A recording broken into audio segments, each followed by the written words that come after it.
Жителите на општина Центар овде може да проверат дали ги има во избирачкиот список. Изутринава дошле само 2 повозрасни граѓани. Од подрачната единица на ДИК велат дека вообичаено интересот е поголем во последните денови од јавниот увид.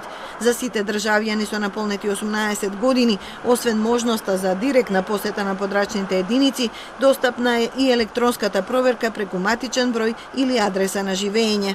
Избирачкиот список стартува со 1.817.028 запишани избирачи. Тоа е за 8.300 повеќе отколку на ланските председателски избори. Доколку има грешки, граѓаните може да побараат запишување или бришење за време на увидот што завршува на 11 март.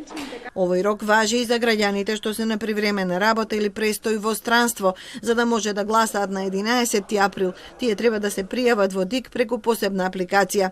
До вчера се пријавиле само 710, најмногу во Венеција, Берлин, Берн и Минхен.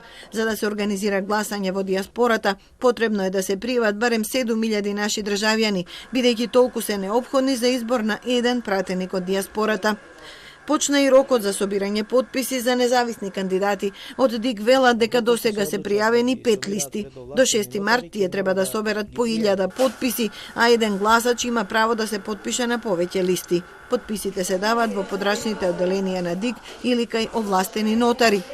Листите на група избирачи и партиските листи содржат по 20 кандидати за секоја од 6 изборни единици и треба да се достават до ДИК најдоцна до 12 март.